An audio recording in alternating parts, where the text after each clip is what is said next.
100년의 강물을 건너온 여러분의 오랜 밭 김형석입니다.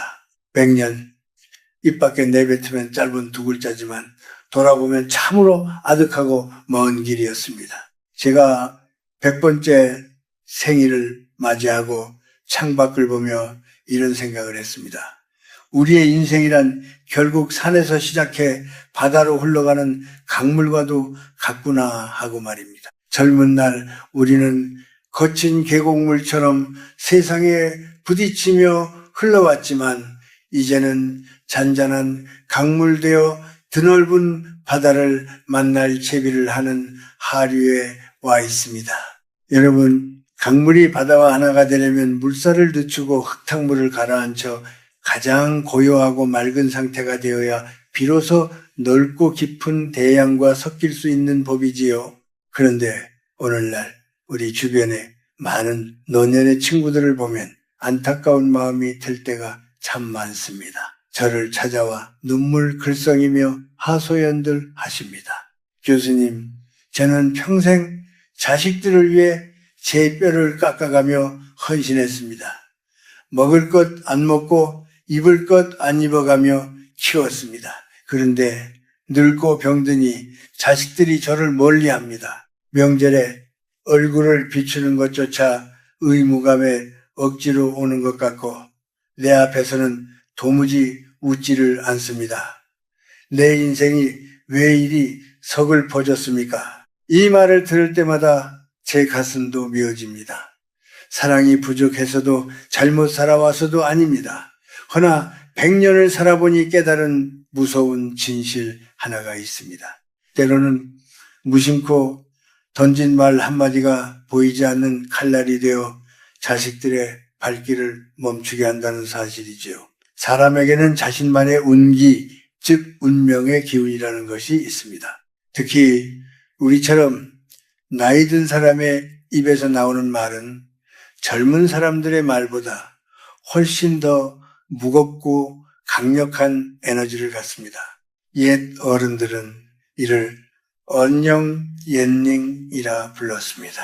우리가 내뱉는 한숨 섞인 말, 서운함의 표현들이 집안의 공기를 무겁게 만들어 자손들이 받을 복과 생기마저 가로막는 거대한 벽이 되곤 합니다. 자식들이 여러분을 싫어해서가 아닙니다. 그들은 단지 그 무거운 에너지의 무게를 견디기 힘들어 본능적으로 피하는 것일지도 모릅니다. 저는 지난 한 세기 동안 수많은 흥망성쇠를 지켜보며 한 가지 확신을 갖게 되었습니다.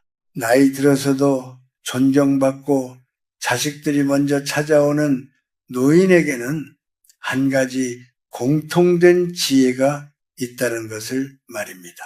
그들은 채우기보다 비워내고 말을 보태기보다 삼킬 줄 아는 깊은 지혜를 가졌습니다. 만약 여러분이 남은 생을 존경받는 어른으로 자녀들에게 짐이 아닌 영혼의 안식처가 되고 싶다면 오늘 제가 드리는 말씀을 뼈에 새기셔야 합니다. 여러분의 노년이 고독한 감옥이 아니라 황홀한 자유가 되기 위해 반드시 지켜야 할 철칙이 있습니다.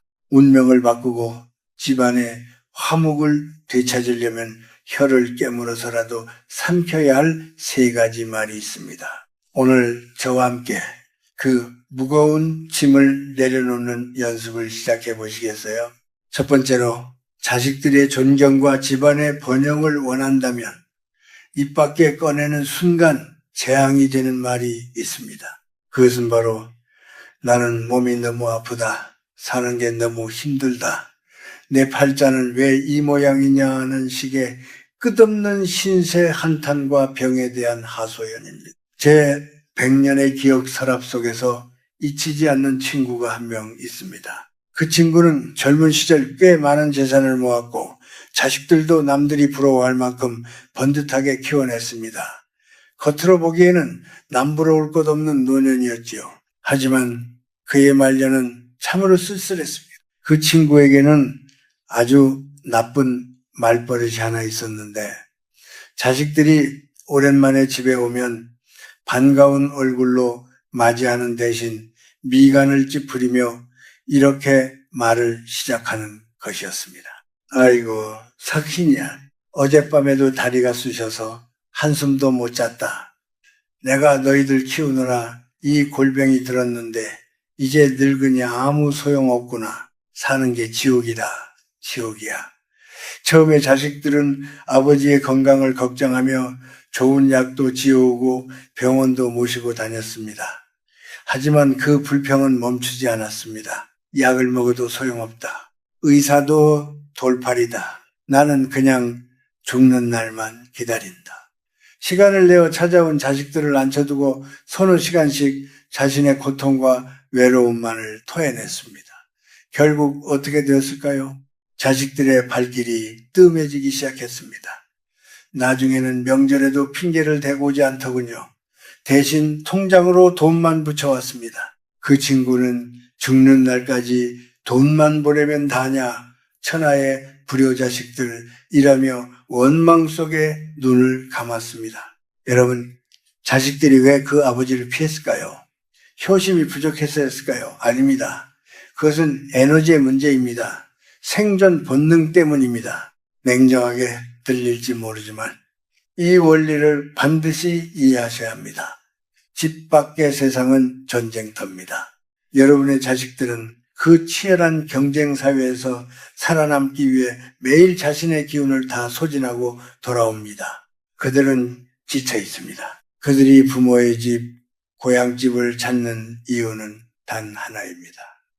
부모라는 따뜻한 품에서 에너지를 충전하고 위로받고 싶어서입니다. 그런데 부모가 있는 집 문을 열자마자 쏟아지는 말이 아프다, 힘들다, 괴롭다, 죽고 싶다라면 어떨까요? 집안의 공기가 무겁게 가라앉습니다. 이는 단순한 투정이 아닙니다.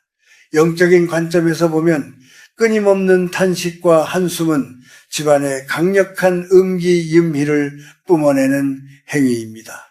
말은 곧 풍수입니다. 여러분의 입이 집안의 운명을 결정하는 풍수지리의 핵심입니다. 입에서 나오는 소리가 밝고 맑으면 그 집은 명당이 되지만 입만 열면 곡소리가 나고 한숨이 나오면 그 집은 흉가 흉자가 됩니다. 자식들이 그 음기 가득한 집에 들어오면 본능적으로 숨이 막히고 가슴이 답답해짐을 느낍니다. 마치 보이지 않는 독가스가 찬방에 들어온 것과 같습니다. 부모님을 사랑하지만 그 곁에 있으면 자신의 남은 생명력마저 빨려나가는 것 같은 공포를 느끼는 것입니다. 그러니 살기 위해 도망치는 것이죠. 더 무서운 것은 우주의 법칙입니다.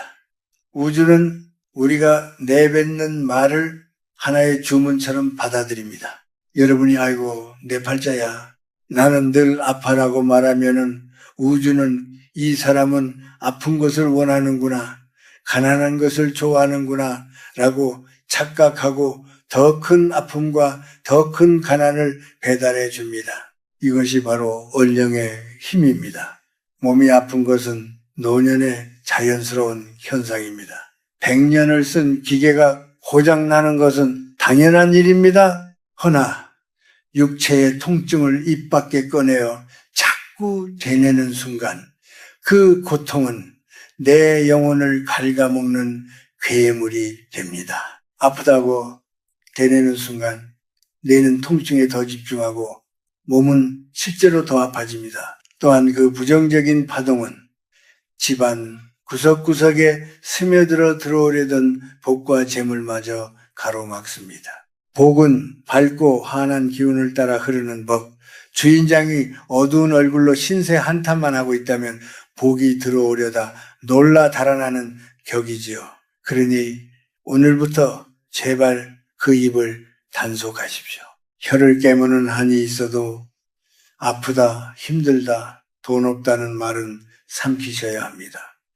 이것은 단순히 자식들을 위한 배려가 아닙니다. 여러분, 자신의 말년을 지키기 위한 영혼의 방어술입니다. 자식들이 전화를 하거나 집에 오거든 몸이 조금 쑤시더라도 억지로라도 허리를 펴고 웃으십시오. 그리고 딱 한마디만 하십시오. 나는 잘 지낸다. 내 걱정은 말고 네 몸이나 잘 챙겨라. 너희들 얼굴 보니 내 병이 다 낫는 것 같구나. 거짓말이라도 좋습니다. 신기하게도 나는 건강하다, 나는 편안하다 라고 말하는 순간 우리 몸속 세포가 그 말에 반응하여 생기를 만들어냅니다. 그것이 긍정의 기운입니다. 부모가 묵묵히 자신의 고통을 감내하며 오히려 자식을 향해 평온한 미소를 보일 때 자식들은 그 모습에서 거룩함을 느낍니다. 아, 우리 부모님은 늙어서도 저렇게 의연하시구나 하는 경외심이 생깁니다. 그 편안하고 든든한 에너지에 이끌려 자식들은 바쁜 와중에도 자꾸만 부모 곁을 찾게 될 것입니다. 여러분의 집을 지친 자식들이 돌아와 쉴 수 있는 고요하고 맑은 사원처럼 만드세요. 병원 대기실처럼 만들지 마십시오. 불평을 멈추고 침묵 속에 미소 짓는 것, 그것이 100년 인생을 살아온 제가 드리는 가장 강력한 개운한 비법입니다. 두 번째로, 남은 생을 존경받는 어른으로 살아가기 위해 목에 칼이 들어와도 절대 입 밖에 내지 말아야 할 금기어가 있습니다. 그것은 바로 자식에게 공치사를 하며 감정의 빚을 갚으라고 요구하는 말입니다. 내가 너를 어떻게 키웠는데, 내 청춘 다 바쳐서 너 하나 잘 되라고 희생했는데 네가 나한테 어떻게 이럴 수 있냐? 내가 아니었으면 네가 지금 그 자리에 있을 수나 있었겠냐? 어쩌면 이 말들은 우리 세대 부모님들의 가슴 속에 맺힌 가장 깊은 한일지도 모릅니다. 보릿고개를 넘으며 입고 싶은 옷 한 번 못 입고 먹고 싶은 것 참아가며 자식 입에 밥 들어가는 것만 보고 살아오셨지요. 그러니 늙고 힘없어진 지금 자식이 조금만 소홀해도 그 서운함이 폭발하여 이런 말들이 튀어나오는 심정, 저도 100년을 살았으니 왜 모르겠습니까? 허나 여러분, 냉정하게 들리겠지만 이 말을 뼈 깊이 새겨주셨으면 합니다. 여러분이 입을 열어 내가 너를 위해 희생했다 라고 말하는 그 순간 여러분이 평생 쌓아올린 그 거룩한 부모의 공덕은 산산조각이 나고 맙니다. 이는 스스로의 복을 걷어차는 가장 어리석은 행위입니다. 우주의 이치, 즉 도다의 관점에서 부모와 자식의 관계를 들여다봅시다. 사랑은 본래 내리사랑입니다. 물이 위에서 아래로 흐르는 것이 자연의 순리이듯 부모가 자식에게 주는 사랑은 중력을 거스르지 않고 흘러내려 가는 것입니다.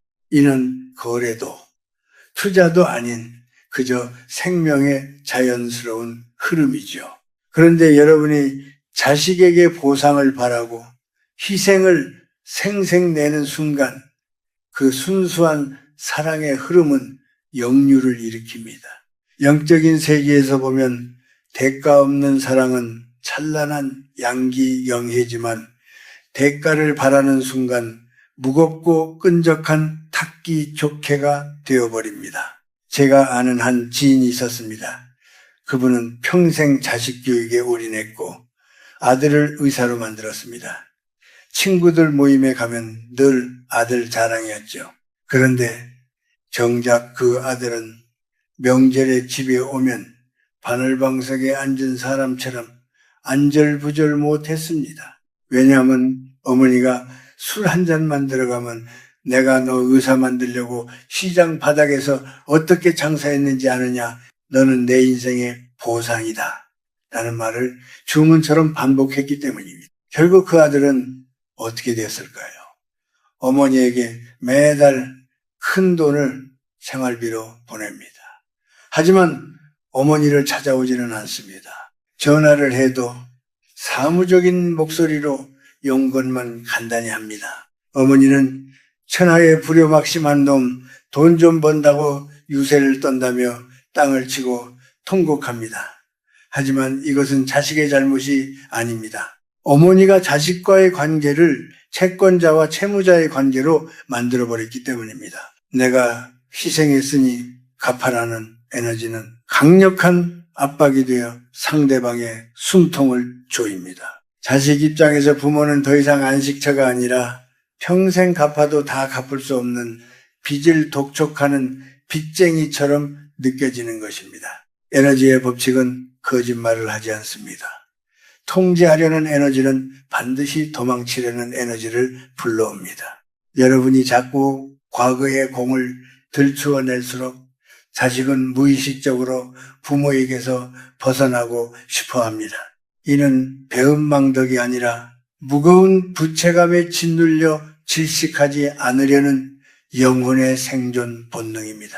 옛 성현들의 말씀에 시온 불구보 시온 부철보라 했습니다.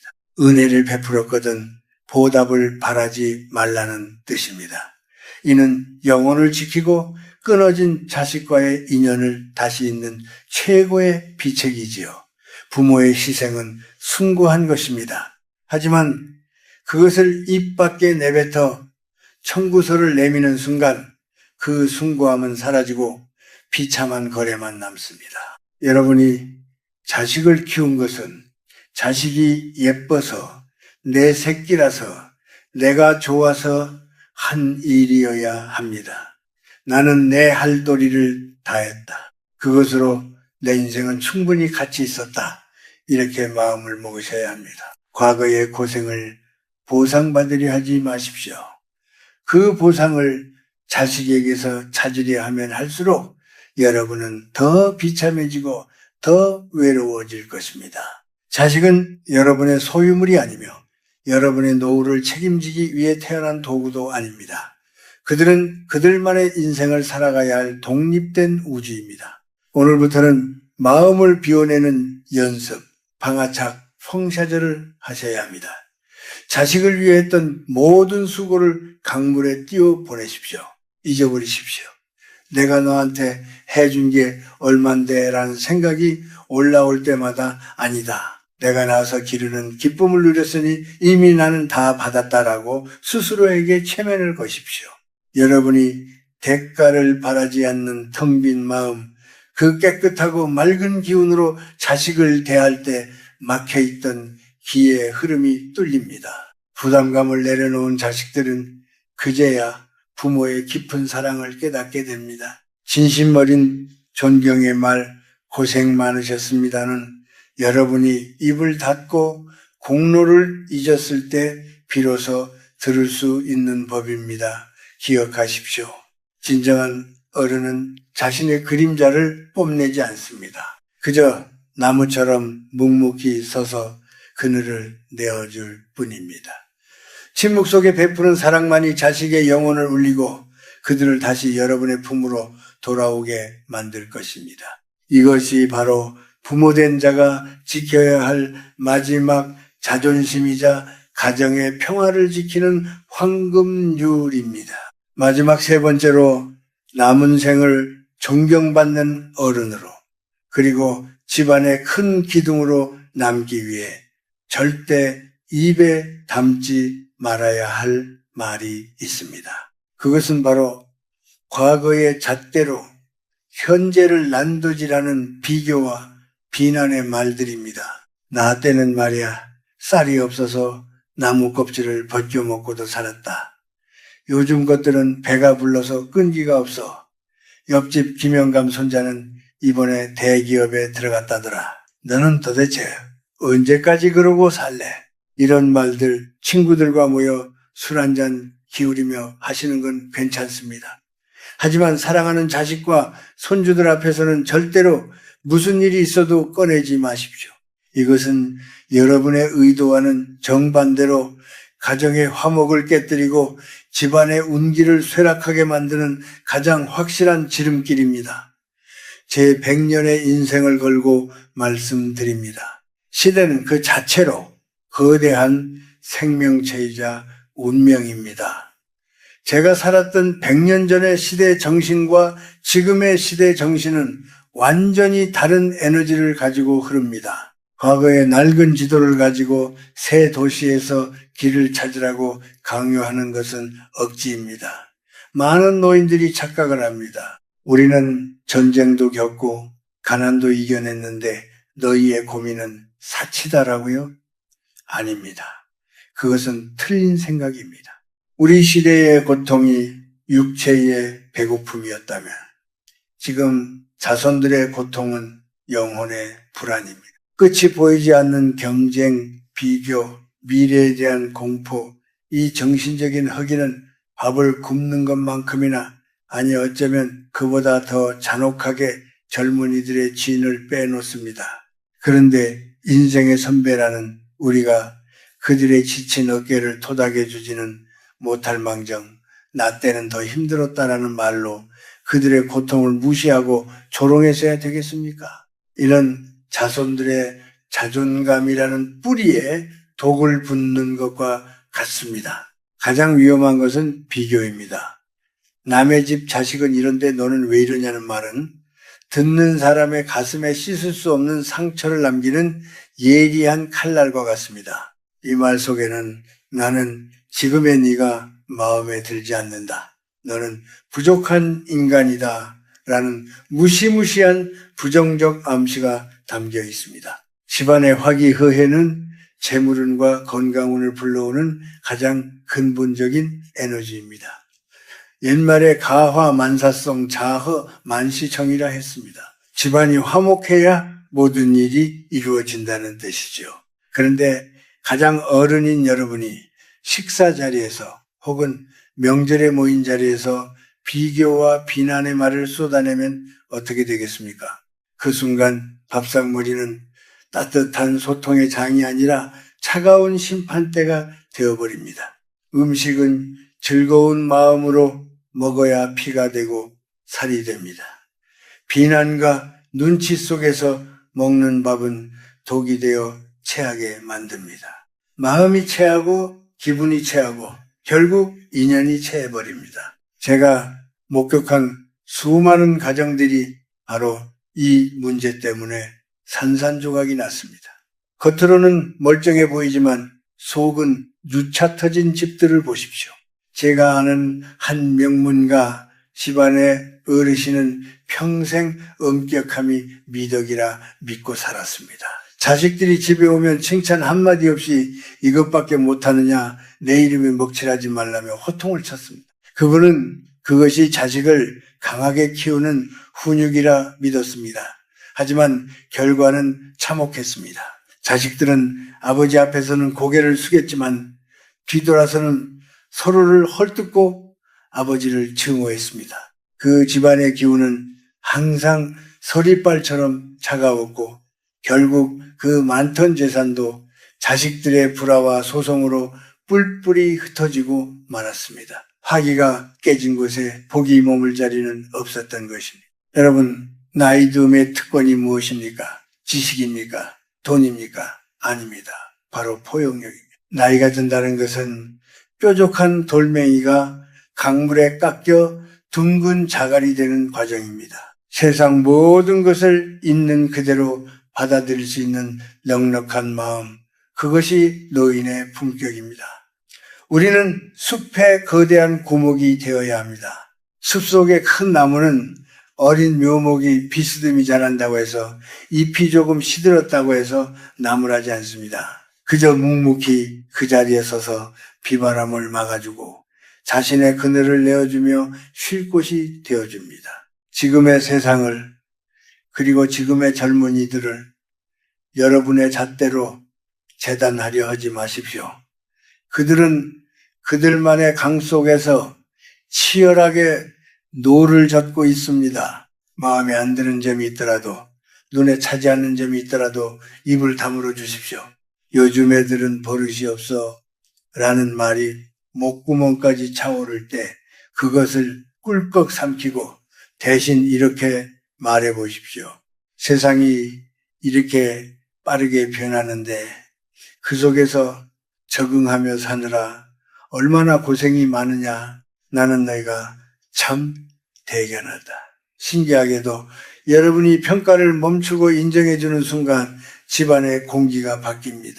날카로웠던 기운이 부드럽게 풀리며 따뜻한 온기가 돌기 시작합니다. 그것이 바로 생기성애입니다.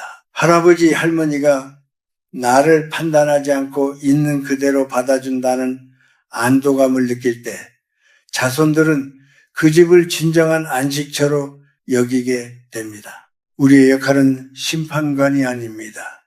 우리는 흙과 같은 존재가 되어야 합니다. 흙은 더러운 것도 깨끗한 것도 모두 받아들여 삭히고 결국에는 생명을 키워내는 걸음이 됩니다.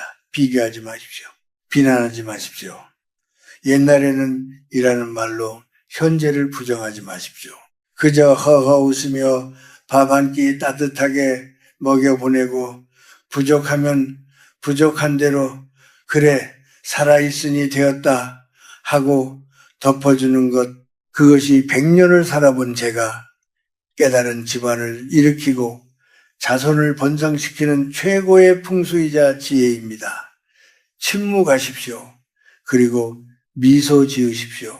여러분의 그 인자한 침묵이 100마디 훈계보다 더 큰 울림이 되어 자손들의 앞길을 밝혀줄 것입니다. 자, 그렇다면 우리는 이제부터 어떤 마음으로 남은 생을 살아가야 할까요? 100년이라는 긴 세월을 건너온 제가 여러분께 드리는 마지막 해법은 아주 간단합니다. 그것은 바로 채움을 멈추고 비움을 시작하는 것입니다. 우리는 젊은 날 더 많은 돈, 더 높은 지위, 더 많은 인맥을 얻기 위해 덧셈의 삶을 살았습니다. 그것이 그때의 생존 방식이었습니다. 하지만 노년의 삶은 다릅니다. 인생의 황혼기는 철저한 뺄셈의 시간이어야 합니다. 몸에 힘을 빼야 물에 뜨듯 인생도 욕심과 간섭, 말수를 빼야 비로소 평온의 바다에 뜰 수 있습니다. 지금 여러분이 붙잡고 있는 그 무거운 것들을 놓아버리십시오. 자식에 대한 기대, 섭섭함, 내가 아니면 안 된다는 통제 욕구, 이 모든 것이 여러분의 영혼을 병들게 하는 독소입니다. 꽉 쥔 주먹으로는 아무것도 잡을 수 없지만 손을 활짝 펴면 온 세상을 만질 수 있습니다. 이제 여러분의 에너지를 밖이 아닌 안으로 돌리십시오. 하루 종일 전화기를 만지작거리며 자식의 연락을 기다리는 감정의 거지가 되지는 마십시오. 왜 나를 찾지 않을까? 라며 밖을 향해 구걸하던 에너지를 거두어들여 여러분 자신의 내면을 가꾸십시오. 불평과 한탄 대신 고요한 호흡을 선택하십시오. 입을 열어 남을 비난하는 대신 눈을 감고 스쳐가는 바람을 느끼십시오. 행복은 자식이 가져다 주는 선물이 아닙니다. 아침 차 한 잔, 베란다의 꽃 한 송이, 창밖의 저녁 노을에서 스스로 발견하는 것이죠. 화초에 물을 주며 생명의 신비를 느끼고 낡은 책 한 권을 읽으며 옛 성현과 대화하고 산책하며 땅의 기운을 느끼십시오. 이렇게 소소한 일상에서 기쁨을 찾아내는 노인에게는 맑고 향기로운 기운이 뿜어져 나옵니다. 그 충만한 에너지가 바로 여러분의 노년을 지켜주는 갑옷입니다. 그리고 무엇보다 제가 여러분께 꼭 선물하고 싶은 개념이 하나 있습니다. 바로 화려한 고독입니다. 많은 노인들이 혼자 있는 시간을 외로움이라 부르며 두려워하고 처량하다고 생각합니다. 하지만 그것은 착각입니다. 외로움이 남이 없어 슬퍼하는 상태라면 고독은 홀로 온전한 나 자신을 만나는 자유로운 상태입니다. 고독은 형벌이 아니라 축복입니다. 누구의 눈치도 볼 필요 없는 내 마음대로 먹고 자고 생각할 수 있는 이 완벽한 자유를 왜 마다하십니까? 이 시간을 즐기십시오. 의존하지 않는 삶, 누구에게도 감정적으로 기대지 않는 삶이야말로 인간이 도달할 수 있는 가장 높은 경지, 바로 고독의 황홀경입니다. 여러분이 이 화려한 고독을 즐기기 시작할 때 기적 같은 일이 일어날 것입니다. 여러분의 마음이 텅 비어 고요해지면 집안의 탁한 기운이 사라지고 맑은 생기가 돌기 시작합니다. 노인의 얼굴에서 근심과 원망이 사라지고 그 자리에 온화한 미소와 여유가 자리 잡게 됩니다. 그때가 되면 자식들은 본능적으로 알게 됩니다. 아, 우리 부모님 댁에 가면 왠지 마음이 편안하다. 그곳에 가면 힐링이 된다. 굳이 오라고 성화하지 않아도 그들은 여러분이 뿜어내는 그 평화로운 자장에 이끌려 제 발로 찾아오게 될 것입니다. 꽃이 향기를 품으면 나비는 부르지 않아도 날아오는 법. 그러니 부디 오늘부터는 홀로 있는 시간을 두려워 말고 그 고귀한 시간을 왕처럼 누리십시오. 비우고 내려놓고 그저 미소 지으십시오. 그것이 100년을 살아본 제가 여러분께 전하는 존경받고 사랑받는 노년의 유일한 비밀입니다. 이제 긴 이야기를 마무리하며 여러분께 마지막 당부를 드리고자 합니다. 사랑하는 인생의 벗 여러분, 60, 70 혹은 80 숫자는 중요하지 않습니다.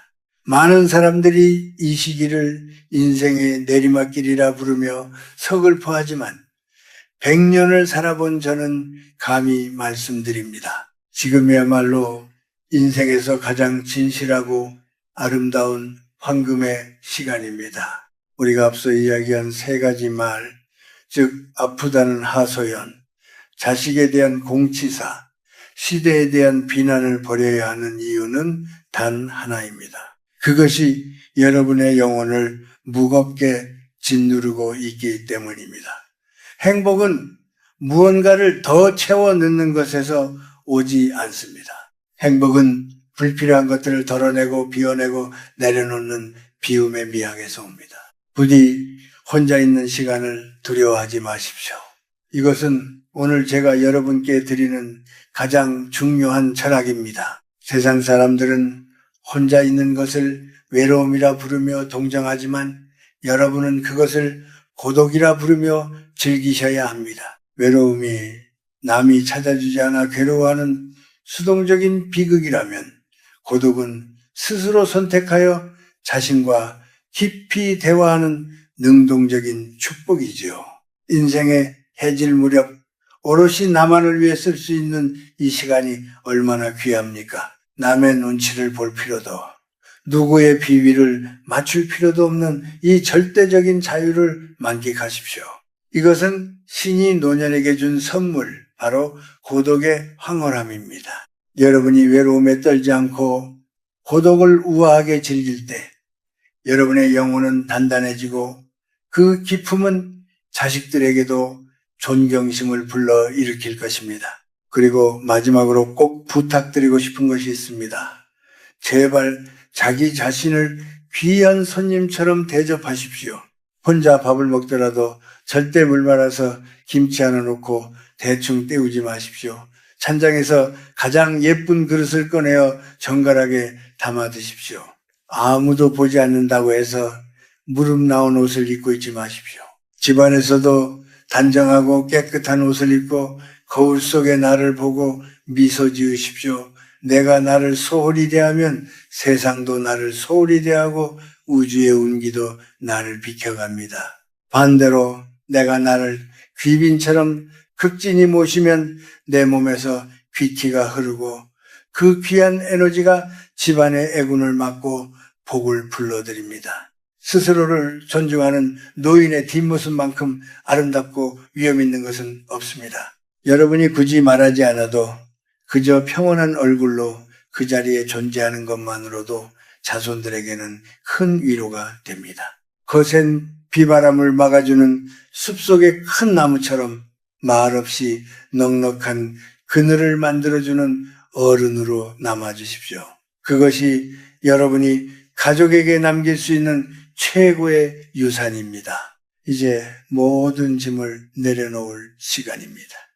과거의 섭섭함도 미래의 불안도 아픈 몸에 대한 걱정까지도 오늘 밤 흐르는 저 강물에 띄워 보내십시오. 꽉 쥔 손을 펴면은 빈손이 아니라 우주 전체를 품을 수 있게 됩니다. 100년의 세월을 건너온 저 김영석이 여러분의 밤을 축복합니다. 부디 오늘 밤에는 마음속에 티끌 하나 없는 맑은 구름처럼 가볍고 평화로운 마음으로 잠드십시오. 우주의 따뜻한 기운이 여러분의 이불깃을 덮어주고 깊은 단잠 속에서 여러분의 영혼을 다독여 줄 것입니다. 여러분은 혼자가 아닙니다. 여러분의 삶은 그 자체로 위대했고 앞으로도 충분히 빛날 것입니다. 평안하고 행복하세요. 감사합니다.